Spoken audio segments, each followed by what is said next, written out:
आज का टॉपिक है हमारा फाइनेंशियल अकाउंटिंग, जिसमें unit 1 fundamental of financial accounting. So first हम पढ़ेंगे introduction to financial accounting. Accounting एक सिस्टमेटिक प्रोसेस है किसका? Identifying, recording, classifying, summarising, analysing and communicating. क्या चीज़ करते हैं हम? फाइनेंशियल इन्फॉर्मेशन बिजनेस के लिए, किसके लिए? यूजर्स और अथॉरिटीज़ फॉर डिसीजन मेकिंग, जिससे डिसीजन मेकिंग हो सके। सो पहला ये एक प्रोसेस है, इसमें क्या क्या आता है? आइडेंटिफाइंग करना, रिकॉर्ड करना, क्लासिफाइंग करना, समराइज करना, चीज़ों को एनालाइज करना, कम्युनिकेट करना, ठीक है, जिससे यूजर्स और अथॉरिटीज़ एक डिसीजन को ले सकें। Accounting is a language of business. Accounting क्या है? लैंग्वेज है बिजनेस की। In accounting only those transaction and event are recorded which can be measured in terms of money. Accounting में वही ट्रांजेक्शन और रिकॉर्ड मेजर होते हैं जिसमें मनी से रिलेटेड होते हैं जो, ठीक है। अब ये American institute of certified public accountant AICPA, इसने क्या कहा है? Accounting is art of recording. ये एक आर्ट है रिकॉर्ड करने का, क्लासीफाई करने का, समराइज करने का in significant manner and in terms of money transaction and events which are in part at least of financial character. तो ये डिफाइन है, कोई सी भी आप एक डिफाइन कर सकते हो यार। Then accounting convention and principle. Convention, accounting convention होता है जो आउटकम आता है हमारा अकाउंटिंग प्रैक्टिसेस का और प्रिंसिपल का, जो कि एक एंटरप्राइज एक over a period of time के लिए फॉलो करती है। तो accounting convention are the outcome of accounting practices और principle being followed by the enterprise over a period of time. Some of are full disclosure. There should be complete and understandable reporting on the financial statement of all significant information related to economic affair of entity. Full disclosure होना चाहिए, मतलब एक complete और understandable हमें statement provide करनी होगी user को, जिसमें सारी इकोनॉमिक अफेयर से रिलेटेड इन्फॉर्मेशन प्रेजेंट हो। Then consistency. कंसिस्टेंसी का मतलब लगातार। Accounting practices that were selected and adopted should be applied. जो एक बार अकाउंटिंग प्रैक्टिस हमने अडॉप्ट कर लिया, स्टार्ट कर दी, तो वही हमें कंटिन्यू रखनी पड़ती है ईयर आफ्टर ईयर। इससे क्या होता है? एक बेटर अंडरस्टैंडिंग क्रिएट होती है और and make its comparable. Then conservation, a policy of anticipating possible future losses but not for the gains means expenses and liability should be recognized as soon as possible in a situation where they are uncertainty about the possible outcome and in contrast record asset and revenue only when they are assured to be received. इस policy का मतलब होता है कि हमें हमेशा future के losses पे ध्यान देना चाहिए, ना कि फ्यूचर के गेन पर, जिससे हम मतलब अपना बैलेंस बना सके। हमें हमेशा ये नहीं सोचना चाहिए कि प्रॉफिट ही होगा। तो इसलिए हमें ये पॉलिसी बताती है कि हमें मेक श्योर करना है कि फ्यूचर लॉसेस के लिए हमारे पास एसेट हों जिससे हम रिकवर हो सके।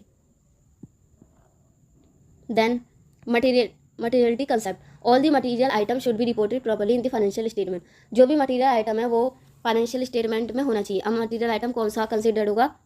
जो कि एक्सक्लूजन और inclusion result in significant changes in decision making, जिसकी वजह से कोई चेंज आए डिसीजन मेकिंग में, उस मटेरियल आइटम को हम रिकॉर्ड करेंगे फाइनेंशियल स्टेटमेंट में। An item should be regarded as material if there is a reason to believe that knowledge of it would influence the decision of an informed investors. अब principle क्या है accounting के? Accounting principle and concept. Separate entity concept, going concern concept, money measurement concept, accounting period concept, the cost concept, the dual aspect concept. ये 6 concept है। अगर हमारा CT होगा college में तो बस ये नेम इनके आएंगे डिफाइन, ये 7 नंबर में आएंगे। पर्पस ऑफ अकाउंटिंग, ऑब्जेक्टिव क्या है? Maintenance of business record. इससे हम बिजनेस रिकॉर्ड मेंटेन कर सकते हैं। एसर्टेनिंग प्रॉफिट और लॉस, हम ये पता कर सकते हैं कि हमें प्रॉफिट होगा या लॉस होगा। एसर्टेनिंग फाइनेंशियल पोजीशन, हम अपनी फाइनेंशियल पोजीशन पता कर सकते हैं। फैसिलिटिंग मैनेजमेंट कंट्रोल, मैनेजमेंट को कंट्रोल कर सकते हैं। अकाउंटिंग इन्फॉर्मेशन दे सकते हैं यूजर्स को।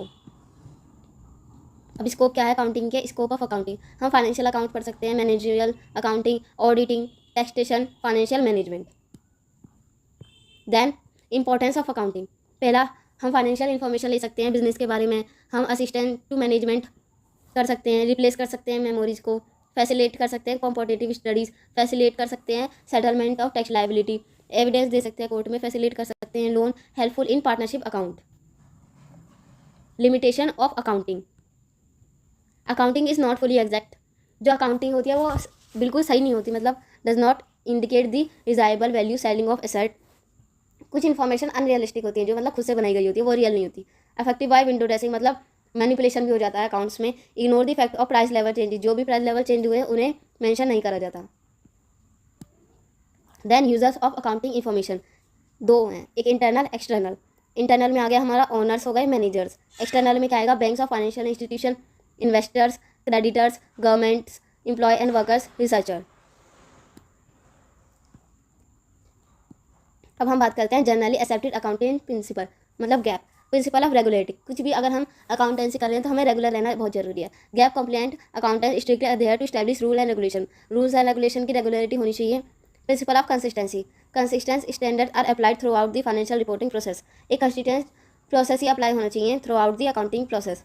Principal of sincerity, accountant are committed to accuracy and impartiality, ठीक है। प्रिंसिपल ऑफ सिंसियरिटी मतलब एक्यूरेट होना चाहिए और मतलब सारी चीज़ जो है वो मेंशन होनी चाहिए। प्रिंसिपल ऑफ परमानेंस और method, consistence procedure are use in the preparation of all financial report, एक ही प्रोसीजर यूज़ होना चाहिए हर एक रिपोर्ट बनाने के लिए।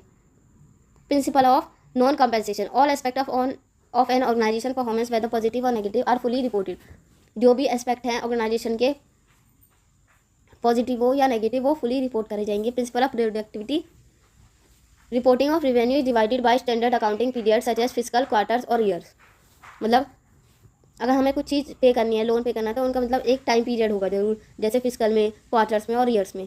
Principle of continuity, asset valuation assume the organisation operation will continue, जो एसेट का वैल्यूएशन है, जितना हम पे एसेट है उससे पता लगा सकते हैं कि ये ऑर्गेनाइजेशन कंटिन्यू रहेगी या नहीं।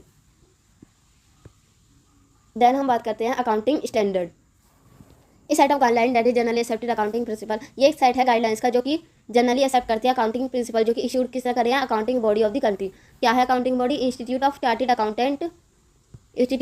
Accountant of India, that are followed किसके लिए फॉलो होती है, for the preparation and presentation of financial statement.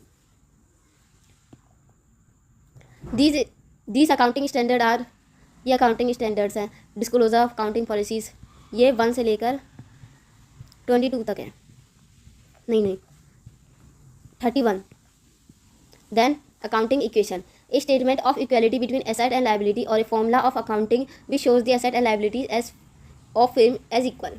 Accounting equation basically वो स्टेटमेंट होती है किसके बीच में, एसेट और लायबिलिटीज़ के बीच में, जो कि शो करती है equality between asset and liability.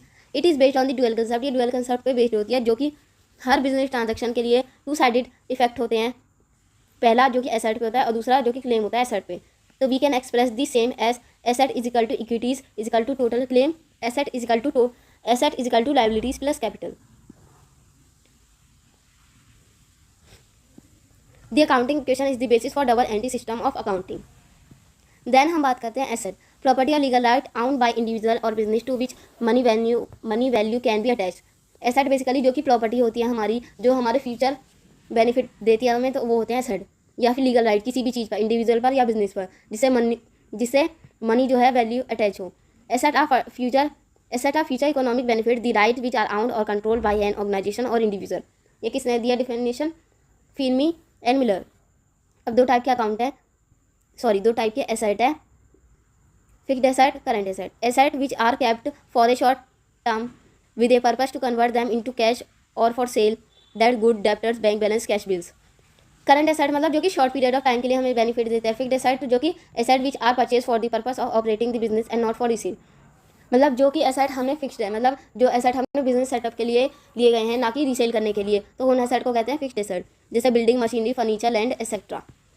Fixed asset के भी 2 टाइप है further, tangible and non tangible. Intangible those asset which have physical existence, जो एसेट हमारे फिजिकली दिखते हैं, जिन्हें हम देख सकते हैं, टच कर सकते हैं, जैसे कि land, building, plant and machinery. Intangible those asset we do not have any physical form, इनकी कोई फिजिकल फॉर्म नहीं होती, ना हम इन्हें देख सकते हैं ना ही टच कर सकते हैं। इसका एग्जाम्पल है जैसे goodwill, trademark, patent etcetera. Then हम बात करते हैं liability, the amount which the business owes to outsider by outsider, जो अमाउंट हमें किसी को देना है वापस, तो उसे हम कहते हैं लायबिलिटी। जो हमने किसी का अमाउंट ले रखा है, अब हमें उसे देना है, तो उसे कहेंगे हम लायबिलिटी। लायबिलिटीज आर डेब्ट, they are amount owed to creditors. Liabilities का फॉर्मूला क्या है, liabilities equal to asset minus capital. Liabilities external because of credited transaction और loans raised, it can be classified into following. Long term liability होती है current liability. Long term liability are payable after a long term, generally more than a year. जो long term के लिए होती है liability, जैसे कि लोन लिया है हमने, डेंचर्स एक्सेट्रा। करंट लायबिलिटी जो कि नियर फ्यूचर में हमें देनी है, जैसे creditors, bank overdraft, bills payable, short term loans etcetera.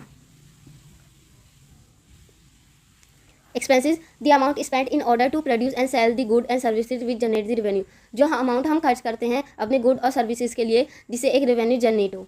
Expense is the cost of the use of things और services for the purchase of generating revenue, that is salary, wages, rent. Expenses के भी categories Expenses can be categorized into capital expenditure, the amount spent in purchasing asset which will be give benefit over a number of accounting period. जो capital हम invest करते हैं जो कि हमें benefit देगी नंबर ऑफ अकाउंटिंग पीरियड, अलग अलग टाइम पीरियड में, उसे कहते हैं capital expenditure is shown on the asset side of balance sheet. इसे हम एसेट साइड बैलेंस शीट पे शो करते हैं. रिवेन्यू एक्सपेंडिचर क्या होता है? The amount spend to purchase good and services that are consume during. इसमें पहले क्या था? जो फ्यूचर में देगी. इसमें क्या है? जो कि ड्यूरिंग अकाउंटिंग पीरियड.